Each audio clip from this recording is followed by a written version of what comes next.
Okay, so we're going to see if we can run through ultrafiltration in the kidney. So in ultrafiltration, blood is flowing in to the kidney through an artery, and it enters into this knot of blood vessels. So it's kind of lots of blood vessels connected. So you could describe it as being a knot of blood vessels. And then blood comes out through one route. So these are both, because they're arteries, but they're smaller arteries, these are arterioles. So we can see here that the one that's coming in has a larger diameter than the one that's leaving. So if we think about what's happening in terms of pressure, if our blood vessel going in is wider than the blood vessel that's exiting and blood is flowing through, what will happen to the pressure in this area?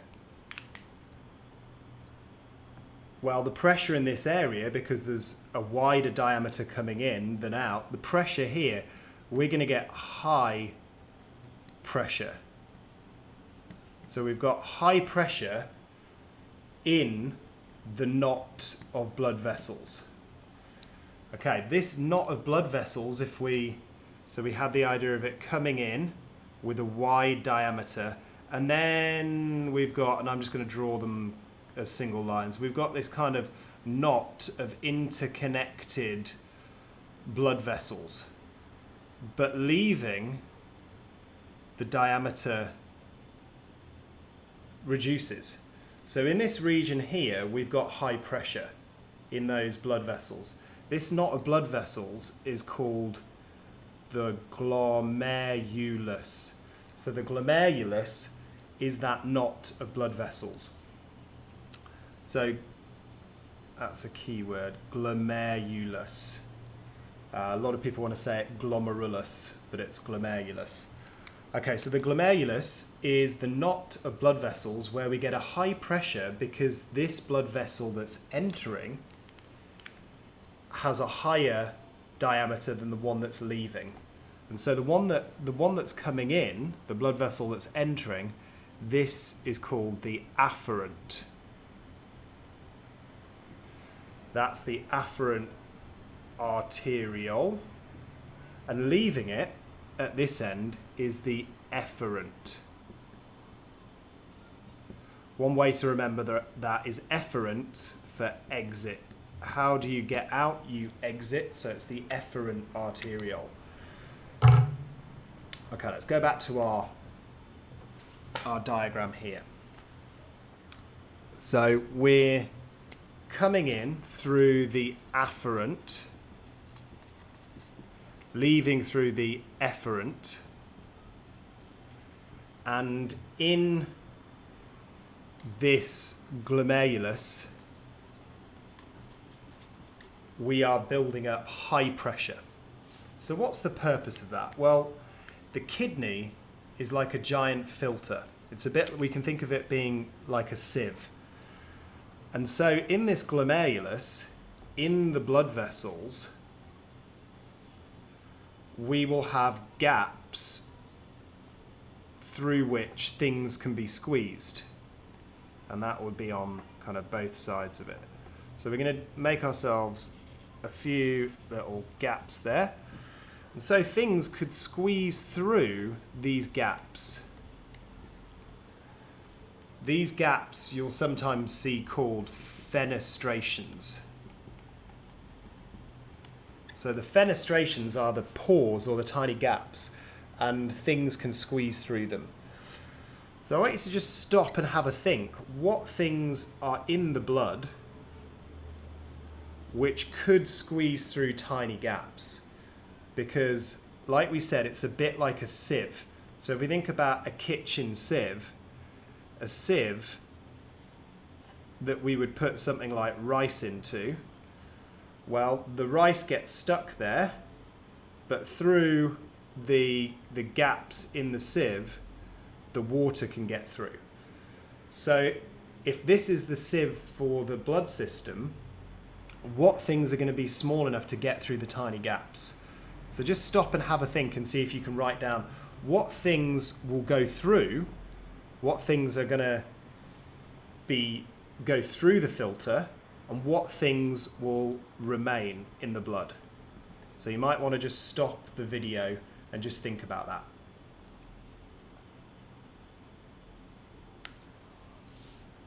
Okay, so, well, thinking about things that are in blood, which are small, which could get through into here, we've got things like sodium ions, chloride ions. So salt is going to get through. That's small. We've got glucose and other potential sugars like fructose, which could squeeze through there. We've got water, which is definitely going to be small and squeeze through there. We have urea. Urea is a waste product made in the liver. This is made from breaking down proteins, and in particular from the process of deamination. So deamination is removing the amine group. So we make urea, and that's one of the key functions of the kidney, is to get rid of this. So this urea is going to squeeze through. Salt's going to squeeze through, water's going to squeeze through. Also other small things, so amino acids will squeeze through as well. But what's going to remain in the blood? Well, all the big things. So red blood cells, I'm just going to put RBC. So red blood cells, white blood cells are too big. We're also going to have large proteins. Some are going to be too big, well, most are going to be too big to squeeze through. And we're also going to have things like platelets are going to get stuck there as well. Platelets which are involved in clotting. Okay, so this is the general idea. This is a high pressure sieve in order to squeeze out things which are small enough to fit through the gaps. Okay, so what is this thing? This thing, it has blood vessels, and then we can see it's got a cup around the outside. So what this is called is it's called sometimes Bowman's cup, but because it's kind of wrapped around it, this can be called a renal, to do with the kidney, or it could also be called Bowman's capsule. And it is the knot of blood vessels, which is the sieve, but we also need some way to collect the all those small molecules which are squeezed through. So the cup around the outside collects it and it flows down through here. Okay, so let's have a think about, in chemistry, if we do filtering, what is the stuff that gets collected in the filter, and what's the stuff that squeezes through?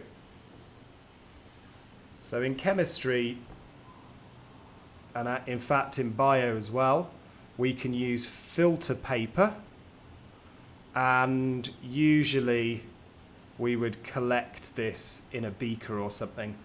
We would have filter paper there, so we'd get the residue stuck there. Now it's not residue in our body, this is just going to keep flowing through the blood. But the stuff that comes through into the bottom, this is the filtrate. And so this is the term that we use here. So our filtrate that got filtered through, the filtrate contained glucose, amino acids, urea, water, and salts. So that was our filtrate. This gets collected in this cup-like structure. So we have the knot of blood vessels, which are all kind of interconnected. And then through So at the bottom, it will collect into the cup-like structure, and then that would start to flow down into the next part of the kidney. Okay, so we've got what could be called renal filtrate. So that's going to go through into the next part.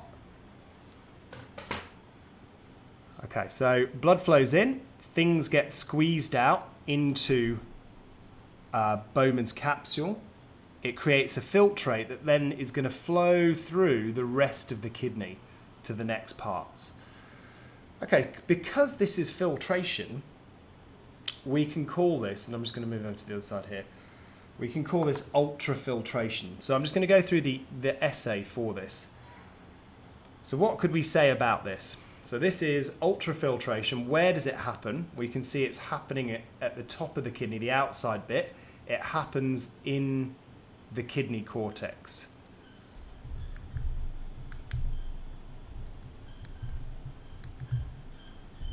So I'm just going to focus again. So it happens in the kidney cortex. It occurs in Bowman's capsule, or the renal capsule. And we get in there, we get an arteriole, the afferent, which came in, has a larger diameter than the efferent, which causes high pressure in the capsule. There are, so this is a high-level statement, filtration slits. These little holes that we talked about, filtration slits between the, inside this knot of blood vessels are some cells that wrap around it, and they create gaps between them. So they're wrapping around the blood vessels as well, and it creates little tiny pores, so filtration slits, and that acts as a filter. We get some smaller molecules being forced out of the glomerulus and into the capsule. Those molecules include water, urea, glucose, amino acids, and salts.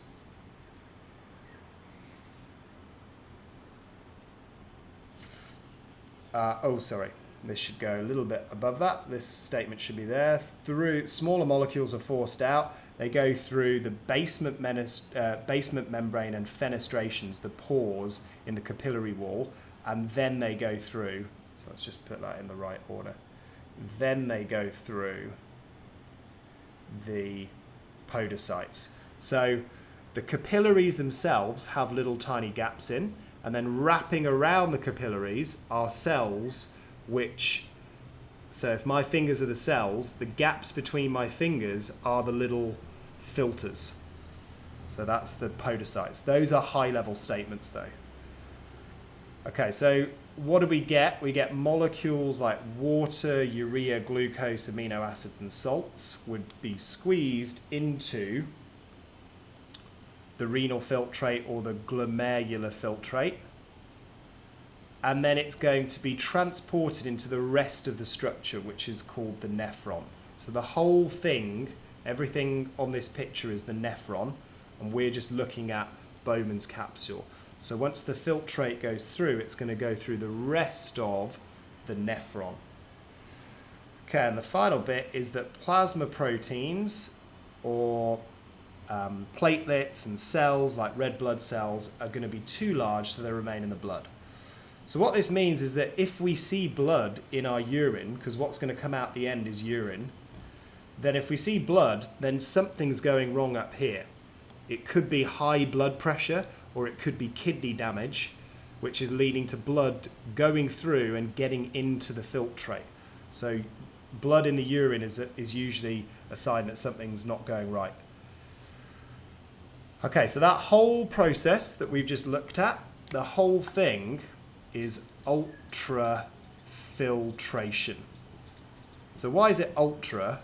It's ultra because it's very tiny. So we did ultrastructure, it's filtering on the molecular level. So we're squeezing out. The gaps are so small that we're getting down to water, urea, glucose, amino acid, salts, and it won't let through proteins and platelets.